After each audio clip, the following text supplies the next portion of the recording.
Hello everyone, कैसे हैं आप सब। टेक्नो कैमन 50 प्रो को मैं पिछले 30 दिनों से as a secondary device use कर रहा हूं ताकि इसकी अच्छाइयां बुराइयां जिस प्राइस पे ये आता है इसको जज कर सकूं, और ये मेरा इसके साथ लॉन्ग टर्म रिव्यू है। इस स्मार्टफोन का अलग से अनबॉक्सिंग एक्सपीरियंस और मैंने काफी स्पेशल वीडियो बनाई थी इसके कैमरा टेस्ट के ऊपर हेड रिव्यू पे जाके किया था, और इसका सॉफ्टवेयर iOS 16 टेक्नो एआई को अलग अलग से मैंने एक्सप्लेन किया हुआ है पिछले एक महीने में। यहाँ पे उन वीडियोस के लिंक दे दूंगा, डिस्क्रिप्शन में भी लिंक देखने को मिल जाएंगे। इस वीडियो में मैं आपके साथ टोटली अपना एक्सपीरियंस शेयर करूंगा कि 30 दिन का एक्सपीरियंस मेरे स्मार्टफोन के साथ कैसा रहा है, कौन सी चीजें मुझे अच्छी लगी हैं, कहाँ पे ये वाला स्मार्टफोन कॉम्पिटिशन से पीछे रह जाता है। और मुबारक हो, जिस तक मैं ये वीडियो शूट कर रहा हूँ स्मार्टफोन की प्राइस बढ़ चुकी है। 5000 प्राइस का इंक्रीज लग चुका है, और ये यहाँ पे सिलसिला रुकने वाला नहीं है प्राइस इंक्रीज का। तो जिसने लेना है ना बॉक्स पैक, अब ये चीज़ भी क्लियर कर दूं, बॉक्स पैक स्मार्टफोन लेने वाली ऑडियंस अलग होती है, जो यूज्ड मार्केट वाले स्मार्टफोन लेते हैं ना वो लोग अलग होते हैं। मैंने कभी नहीं देखा, तकरीबन 99% ऐसा नहीं होता कि जो यूज्ड मार्केट के मतलब आदी हो जाए ना लोग वो बॉक्स पैक स्मार्टफोन लेने, क्योंकि उन्हें वो चीज़ें वैल्यू फॉर मनी नहीं लगती। और जो लोग बॉक्स पैक के आदी होती हैं, यानी कि यार हमने डब्बा ही खोलना है, 2-3 साल 4 साल चलाना है, हमने यूज्ड मार्केट वो उन चक्करों में नहीं पड़ना, उनको मैंने बहुत कम ही देखा है कि वो यूज्ड मार्केट से जाके मोबाइल फोन परचेज करें। तो दोनों ऑडियंस अलग अलग हैं। अब इस फोन के हाईलाइट्स की बात करें ना कि टेक्नो ने इसमें क्या क्या स्पेशल दिया है, तो एक तो स्मार्टफोन का कैमरा सेटअप। इस प्राइस पे ये पहला फोन है जो एक आपको proper 3x telephoto lens provide कर रहा है। 50 मेगापिक्सल का OIS के साथ आता है। IP68 69 69K की रेटिंग है। तो अंडर वाटर फोटोग्राफी वीडियोग्राफी आप कर सकते हैं। एक्वा मोड प्रोवाइड किया गया है जो कि काफी अमेजिंग है, काफी कूल लगता है, स्पेशली पाकिस्तान में जहां पे 7 से 8 महीने गर्मी होती है। लोग अक्सर स्विमिंग पूल पे जाके, दरिया वगैरह पे जाके वीडियोस बनाते हैं। और तीसरी इसकी मेन हाईलाइट की टेक्नो ने डिजाइन और प्रोफाइल को वैसे स्लिम रखा है पिछली बार की तरह, लेकिन बैटरी कैपेसिटी को बढ़ा दिया है। पिछली बार 5000 mAh की बैटरी थी, इस बार 6500 mAh की मैसिव साइज की बैटरी देखने को मिल जाती है। अब क्योंकि 30 डेज रिव्यू है तो पहले आपके कुछ सवालों के जवाब दे देता हूं जो अक्सर लोग पूछ रहे थे पिछले टेक्नो कैमन 50 प्रो की वीडियोस में। फर्स्ट ऑफ ऑल, इस स्मार्टफोन में NFC की सपोर्ट देखने को मिल जाती है, तो आप कॉन्टैक्टलेस पेमेंट्स वगैरह कर सकते हैं। दूसरे नंबर पे टेक्नो का अपना डायलर है, तो आप ऑटो कॉल रिकॉर्डिंग वगैरह कर सकते हैं। और उसके अलावा नॉइज सप्रेशन वाला फीचर भी है, यानी कि आप ट्रैफिक वगैरह में कॉल लेते हैं ना, तो कॉल नॉइज सप्रेशन आप स्टैंडर्ड एंड नॉइज कैंसलेशन रखेंगे तो बैकग्राउंड से जो नॉइज वगैरह है, हॉर्न वगैरह है, उन सारी चीजों को रिमूव कर देता है और आपकी आवाज काफी क्लियर होकर अगले बंदे तक जाती है। ये चीज इंडिकेट करती है कि टेक्नो कैमन 50 प्रो के जो माइक्स है ना वो काफी अच्छा काम करते हैं। ये वाली वीडियो टेक्नो कैमन 50 प्रो के फ्रंट कैमरा से शूट हो रही है पोर्ट्रेट वीडियो मोड में 720p पे। हैप्टिक मोटर का बहुत सारे लोगों ने पूछा हुआ था, तो यहाँ पे जो मिड रेंज वाली हैप्टिक मोटर होती है ना वही है, वो प्रीमियम वाली एक्स एक्सिस वाइब्रेशन मोटर नहीं है। वाइब्रेशन की इंटेंसिटी ठीक ठाक है, लेकिन वो प्रॉपर जो ठक ठक होती है ना वो वाली फील नहीं देती। एक प्रीसाइज जो वाइब्रेशन मोटर होती है वो फील नहीं होती, और बहुत सारी जगह पे इंटीग्रेटेड भी नहीं है, यानी कि वॉल्यूम को अप एंड डाउन करते हैं तो यहाँ पे कोई भी आपको हैप्टिक फीडबैक देखने को नहीं मिलता। बहुत सारे लोग पूछ रहे थे कि इसके जो स्पीकर्स है वो कैसा साउंड देती है, तो स्पीकर्स की आउटपुट क्योंकि डुअल स्टीरियो स्पीकर्स है, डॉल्बी एटमॉस की तरफ से आते हैं, तो बेस वगैरह देखने को मिल जाती है, डिटेल भी देखने को मिलती है। लेकिन वॉल्यूम मैक्सिमम करने पे ना थोड़ी सी डिस्टॉर्शन फील होती है। ओवरऑल इस प्राइस के हिसाब से डिसेंट स्पीकर्स का सेटअप प्रोवाइड किया गया है। टेक्नो एआई के फीचर्स कितने % इस्तेमाल किए हैं, अब ये वैसे क्वेश्चन काफी इंटरेस्टिंग है, क्योंकि आजकल काफी सारे फोन्स एआई की तो बहुत सारी फीचर्स के साथ आते हैं, लेकिन मेन चीज ये है कि आप उनको कितना यूज करते हैं। मैंने सबसे ज्यादा यूज किया है जो इसके गैलरी में एआई एडिट वाले फीचर्स आते हैं ना, वो क्योंकि काफी इंटरेस्टिंग है। एआई आर्ट गैलरी को मैंने यूज किया है पिक्चर्स को ऐसे एक सिनेमैटिक फील देने के लिए। उसके अलावा पहली बार है कि मैंने किसी फोन में उसके असिस्टेंट को छेड़ा है, यानी कि इनका जो असिस्टेंट है ना टेक्नो का एला, क्योंकि यहाँ पे ना एक इंटरेस्टिंग चीज है कि डिफरेंट जो चैट एजेंट्स हैं, chat GPT, Gemini, Grok, Meta AI, ये टेक्नो ने एक ही जगह पे प्रोवाइड कर दिए हैं, तो आप किसी से भी कुछ भी पूछ सकते हैं। आपको 5 से 6 अलग अलग एप्लीकेशन इंस्टॉल करने की जरूरत नहीं है। इसी एला की एप्लीकेशन में ही सारे असिस्टेंट्स आपको बिल्ट इन देखने को मिल जाते हैं, तो वो मैं कभी कभी यूज कर लेता था ऐसे ही शरारतें करने के लिए, छेड़ने के लिए। नो डाउट फीचर्स काफी सारे हैं, लेकिन मैंने इतना ज्यादा यूज नहीं लिया एआई फीचर्स का, और ट्रस्ट मी मेरे ख्याल में मैक्सिमम लोगों को यही हाल है। आपको ये कि फीचर्स मिल तो जाते हैं, लेकिन उनका यूजेज फिलहाल मेरे ख्याल में काफी कम है। हाँ, ये है कि जो राइटिंग टूल्स हैं, अगर आपको इंग्लिश वगैरह सही से नहीं आती या आप प्रोफेशनल लिखवाना चाहते हैं तो वो राइटिंग टूल्स आप यूज करेंगे, लेकिन मैंने भी उनको इतना खास यूज नहीं किया। सॉफ्टवेयर अपडेट्स की बात करें तो मुझे फाइनली लगने लगा है कि टेक्नो अब सॉफ्टवेयर अपडेट्स को लेकर सीरियस हो गया है, क्योंकि जब से ये फोन मैं यूज कर रहा हूँ एक महीने में 1 से 2 अपडेट्स आ चुकी हैं ऑलरेडी। और बस यही रिक्वेस्ट है टेक्नो से कि टाइमली अपडेट्स प्रोवाइड कर दिया करें। यहाँ पे आपने प्रॉमिस किया है 3 साल के मेजर एंड्रॉइड के अपडेट्स, यानी कि iOS 19 तक जाएगा, iOS 16 के साथ आया है। 5 साल के सिक्योरिटी अपडेट्स देखने को मिल जाएंगे। प्रॉमिस अच्छा है, लेकिन टाइमली डिलीवर करें। अभी पिछले कैमन 30 वगैरह को एंड्रॉइड 16 की अपडेट देखने को नहीं मिली, वो आगे जुलाई से अक्टूबर के दरमियान आनी है। सॉफ्टवेयर ग्लिचेस कुछ ना कुछ मुझे फील हुए हैं। अब जैसे इसका कैमरा है ना, मैंने इसको हेड 3 पे जाके टेस्ट किया था, काफी ज्यादा गर्मी थी, 43-44 डिग्री के आसपास टेम्परेचर था। तो जब आप बहुत ज्यादा कैमरा यूज करते हैं, मतलब वीडियोस कॉन्स्टेंटली रिकॉर्ड कर रहे हैं, फोटोग्राफी कर रहे हैं, AI एडिट के फीचर्स यूज कर रहे हैं, कुछ ना कुछ लैग्स वगैरह, ग्लिचेस वगैरह देखने को मिलते हैं। 1 से 2 बार ऐप क्रैश भी हुई है, लेकिन बहुत सारे जो बग फिक्सेस थे ना, वो टेक्नो ने जो अपडेट्स दी हैं 1 से 2, उनके साथ चीजें ठीक हो गई हैं। काफी हद तक स्मूथ फील होता है experience. App opening closing animations नहीं है, इस चीज से थोड़ा सा मैं मायूस हुआ हूं।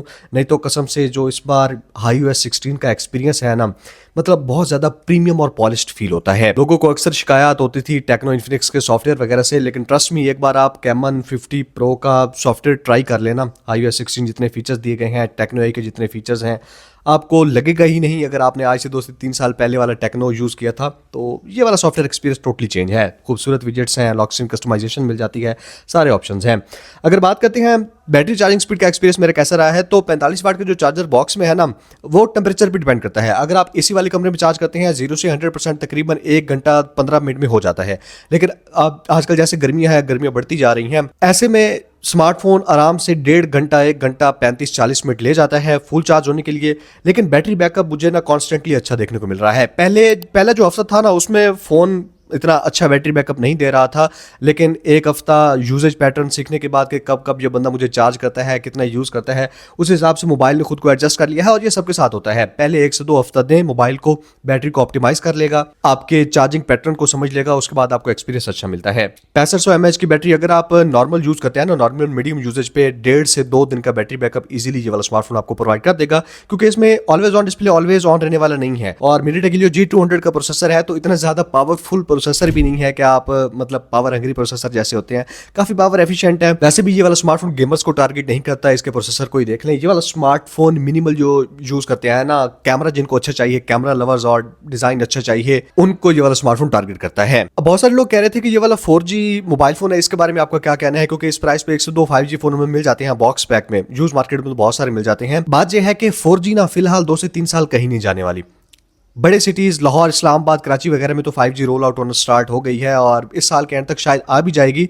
लेकिन छोटे जो शहर हैं, जैसे मेरा जंग शहर है, शहरों से आगे तहसीलों में चले जाए, गांव में चले जाए, पाकिस्तान की ज्यादातर आबादी गांव तहसीलों वगैरह में रहती है। यहाँ पे फिलहाल 5G को आने में अभी काफी देर है। और स्पेशली ये है कि 4G पहले अपग्रेड होगी, तो 4G अगर अच्छी चलने लग जाती है, ऐसी सूरत में मतलब मुझे नहीं लगता कि 2 से 3 साल अभी 4G प्रोसेसर वाले स्मार्टफोन पाकिस्तानी मार्केट से गायब होने वाले हैं। ये मेरा जाती तज्जिया है। हाँ, ये आपके ऊपर है कि अगर आप एक स्मार्टफोन लेते हैं, उसको 4 से 5 साल चलाते हैं या बड़े सिटीज में रहते हैं, आपको मेंटल सेटिस्फेक्शन चाहिए, 5G लेना ही लेना है, तो आप कोई भी 4G फोन ना लें, आप डायरेक्टली 5G फोन ही परचेज करें। और इसका भी मेरे ख्याल में जो ऊपर वाला वर्जन है टेक्नो कैमन 50 अल्ट्रा, वो बहुत जल्द लॉन्च होने वाला है, 1,10,12,000 के आसपास। उसमें टेक्नो ने 5G प्रोसेसर दिया है, तो 5G मार्केट को भी टेक्नो ने टारगेट किया है। डिजाइन ओवरऑल मुझे स्मार्टफोन का काफी अच्छा लगा है। पहले जब मैंने इसको होल्ड किया था तब भी अच्छा लगा था। मुझे स्मार्टफोन में 2 से 3 चीजें ही काफी ज्यादा पसंद आई हैं। एक इसका कैमरा एक्सपीरियंस, दूसरा इसका डिजाइन, तीसरा जो इसका सॉफ्टवेयर है iOS 16।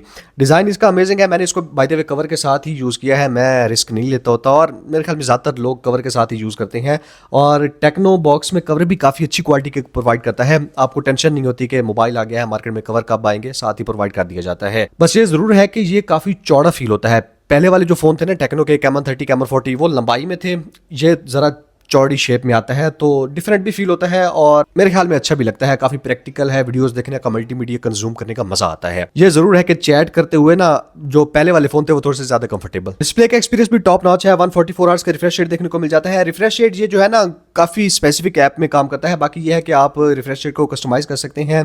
जो 45 यूनिट्स की पीक ब्राइटनेस है वो डेफिनेटली काम करती है। स्मार्टफोन का डिस्प्ले काफी ब्राइट है, फिंगरप्रिंट काफी फास्ट काम करता है। यूट्यूब पे वीडियो प्लेबैक 1440p देखने को मिलता है और ये लिमिटेशन इसके 4G प्रोसेसर की वजह से है, तभी 2160p का प्लेबैक नहीं है। 4K 60 FPS जो वीडियोस होते हैं ना, उनको मैंने थोड़ा बहुत हिलते जुलते देखा है। अगर आप MX प्लेयर या VLC प्लेयर इस तरह के प्लेयर यूज करने लग जाते हैं तो वहां पे तो वीडियो सही प्ले होती हैं, लेकिन नॉर्मल जो टेक्नो का अपना मीडिया प्लेयर है, गैलरी वाला, उसमें वीडियोस प्ले करेंगे तो एंड पे क्या चीज़ रह गई, वो रह गई इसके कैमरास। कैमरा के ऊपर मैंने अलग से बनाया हुआ है। इस स्मार्टफोन के कैमरास काफ़ी स्पेशल हैं। वीडियोग्राफी इंप्रूव हो सकती है, क्योंकि 2K 30 FPS वीडियो है, इस प्राइस पे मेरे ख्याल में 4K 30 FPS होती तो ज़्यादा बेटर रहता। लेकिन टेक्नो पहले से वीडियोस को काफ़ी इंप्रूव कर चुका है। मैंने उस हेड त्रीमो वाली वीडियो में बताया था, यहाँ कहीं पे लिख दे दूंगा, डिस्क्रिप्शन में लिंक देखने को मिल जाएगा। पूरा व्लॉग शूट किया हुआ है मैंने स्मार्टफोन के कैमरा से। काफ़ी अमेजिंग कैमरा परफॉर्मेंस है, स्पेशली जो फोटोज है ना वो आपको आउटस्टैंडिंग देखने को मिलते हैं। और कैमरा सेटअप है भी कंप्लीट इस प्राइस पे, और कोई भी फोन आपको टेलीफोटो लेंस प्रोवाइड नहीं कर रहा। ये टेक्नो कैमन 50 प्रो प्रोवाइड कर रहा है, तो टेलीफोटो लेंस से जो पोर्ट्रेट्स निकल के आते हैं ना वो काफ़ी अच्छे होते हैं। ओवरऑल स्मार्टफोन के बारे में मेरा क्या वर्डिक्ट है? डेफिनेटली परफॉर्मेंस इसकी इतनी ज़्यादा अच्छी नहीं है। MediaTek Helio G200 जो है ना वो अच्छी परफॉर्मेंस नहीं देता इस प्राइस के हिसाब से देखा जाए तो। और स्पेशली अब क्योंकि 5G आने लग गई है तो लोगों के एक्सपेक्टेशंस अभी से वही हैं कि हमें 5G फोन ही चाहिए। बाकी 4G 5G का सिनेरियो क्या है वो मैंने आपको बता दिया है। इसके कैमराज अच्छे हैं, डिजाइन खूबसूरत है, AI की फीचर्स और IP रेटिंग बहुत अच्छी देखने को मिल जाती है। 90,000 इसकी प्राइस है, डिस्काउंट के साथ मार्केट में ये तकरीबन 85,000 के आसपास आपको देखने को मिल जाएगा। और बॉक्स पैक मार्केट में इतना कंपटीशन ही नहीं है, उस हिसाब से ये वाला स्मार्टफोन इजीली विन करता है। क्योंकि इन्फिनिक्स नोट 60 प्रो 95,000 का आया था, इस वक्त वो 1,10,15,000 के आसपास जा चुका है। हाँ 5G चाहिए तो जो सादा इन्फिनिक्स नोट 60 है उसको आप कंसीडर कर सकते हैं, लेकिन उसके कैमराज अच्छे नहीं है, इस चीज को आपने माइंड में रखना है। उसमें इतने AI के फीचर्स नहीं है, सॉफ्टवेयर एक्सपीरियंस इसका ज्यादा बेटर है। और वहाँ पे IP रेटिंग IP64 है जो कि बजट में 25-30,000 में मिल जाती है। यहाँ पे IP68-69 है, तो बारिश वगैरह में लेके निकल सकते हैं, अंडर वाटर फोटोग्राफी वगैरह सब कुछ देखने को मिल जाता है। तो ये फुली लास्ट वीडियो थी टेक्नो कैमन 50 प्रो के ऊपर। इस स्मार्टफोन के बारे में मजीद आपके कोई भी क्वेश्चंस हो तो कमेंट्स में पूछ सकते हैं। Thank you so much, good bye.